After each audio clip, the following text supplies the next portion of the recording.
يا صباح الورد والفل والياسمين على عيونكم الحلوين. صحينا النهاردة ملناش نفس للفطار بتاع كل يوم. قلنا احنا عايزين ناكل ايه؟ كيكة مع كوباية شاي بلبن، حاجة خفيفة كده. ابني قال لي يا ماما انا عايز اكلها بالشوكولاتة، جوزي قال لي لا انا بحبها بالفانيليا. قلت لهم بس كده خلاص هعملها لكم الاتنين، اعمل لكم الاتنين. هنا انا زودت المقدار وجبت 4 بيضات عشان هعمل صينية وسط وقالب ايه، كيك صغير. جبت 4 بيضات وكيسين من الفانيليا وكوباية الا حاجة بسيطة زيت. هي طبعا الصينية بتاخد كوباية الا ربع، بس انا عشان مزودة الايه الكمية. معايا كوباية من اللبن وكوبايتين الا ربع سكر. هنا انا حطيت كوباية وبملى كوباية تاني، هتبقى كوبايتين الا ربع سكر. وهحط معلقة صغيرة من الخل وهنضرب كله ايه مع بعض. عايزة بقى تضربيه في الخلاط، تضربيه بالبلندر، تعمليها بإيدك بالمضرب السلك العادي، ده ينفع وده ينفع. يعني ما تلتزميش بحاجة معينة، ما عندكيش خلاط بتاعك بايظ في أي حاجة اعملي بإيديكي. أنا ساعات على طول بعملها بإيدي. هنضربها كده كويس مع بعضيها. ما تنسوش بقى اللايك والشير والاشتراك في القناة، ويا ريت نفعل زر الجرس عشان يوصل لنا كل جديد. ويا ريت تقولي لي انتوا بتتابعوني منين. ما تنسوش تعملوا لي متابعة على صفحة الفيسبوك، اسمعوا وصفات لومة برضو، ونفس الصورة اللي عليها هي بتاعت اليوتيوب. هنا بقى كده ايه، كنت خلاص خلصتها. هنشيل بقى البلندر كده ايه ونحطه على الطبق عشان ما يبهدلش الدنيا. اديتها ضربة كمان اهو. حاولي وانتي بتشتغلي ما تبهدليش الدنيا حواليك على قد ما تقدري. ايدينا في الحاجة عشان بحيث لما نخلص ما نلاقيش الدنيا متكركبة ايه حوالينا. هنا معايا 4 كوبايات من الدقيق. زي ما قلتلكوا الصينية بتاخد 3، بس انا هنا انا مزودة كمية عشان هعمل صينية وقالب صغير. وهنحط باكم من البيكنج باودر او كيك شيف وذرة ملح صغيرة. هنقلب كل المكونات الجافة دي مع بعضيها، وهننزل بالخليط واحدة واحدة كده، نقلب شوية بشوية.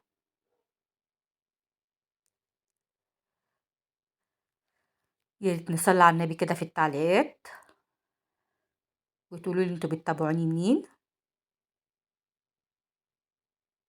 طبعا الكيكة ديت انا عايزة اقول لكم يعني ايه، بمعدل كل اسبوع بعمل صينية. انا عندي في البيت بيحبوها وانا بحبها يا رخرة، يعني بحس اللي هي ايه، عايزة تتسلي بحاجة بتطلعي حتة كيكة مع كوباية نسكافيه شاي بلبن. مالكيش نفس الفطار تقيل بتاكلي كيكاية، نفس الحكاية تنفع عشا. فهي الصراحة وجودها في البيت حلو يعني. انا على طول بعملها باستمرار. انا كنت لسه عاملاها معاكم، انا ما كنتش اصورها، بس انا قلت اصور معاكم عشان المره دي برضك ايه هعمل بالشوكولاته، فيعني ايه تشوفوها برضك. اللي لسه متابعني وما شافهاش يقدر يشوف الوصفه دي. ادي الصينيه دي مقاس وسط دهنها زيت. هنزل بقى بالخليط عليها، مش هنزل بالخليط كله.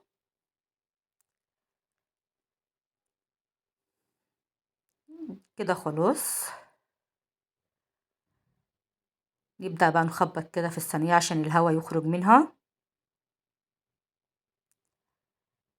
كده انا هحط في باقي الكميه ديت معلقتين من الكاكاو الخام وهقلبهم.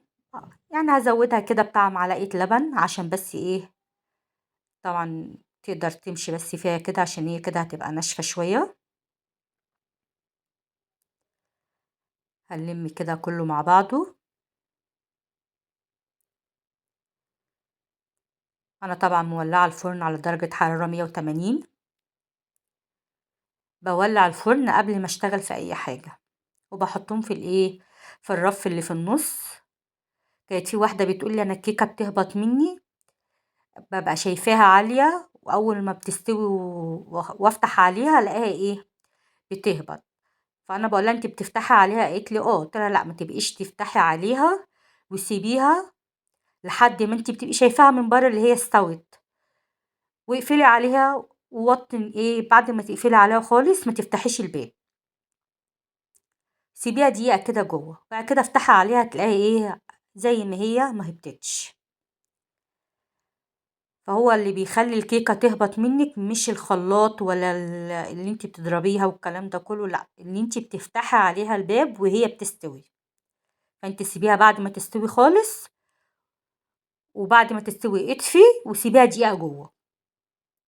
كده أنا خلّصت القالب دوّة، ما مليتوش على الآخر طبعًا، لإن هي كده هتعلى.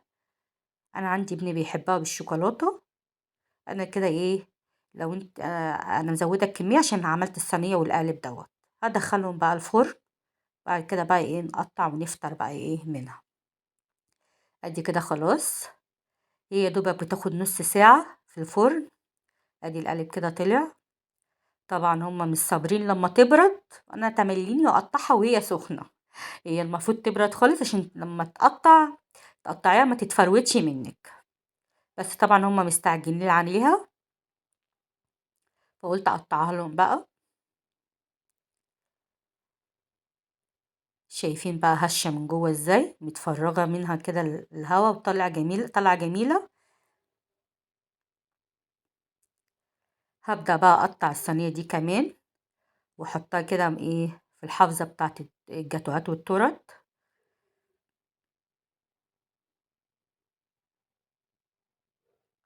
ما تنسوش اللايك بقى يا جماعة.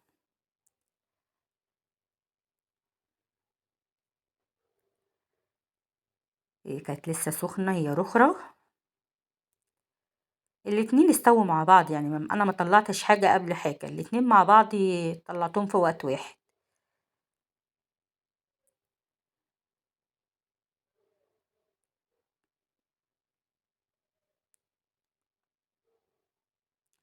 أدي كده أنا كانت خلاص، أتمنى كانت تكون الوصفة عجبتكم، واستنوني في وصفة جديدة من وصفات لومة، والسلام عليكم ورحمة الله وبركاته.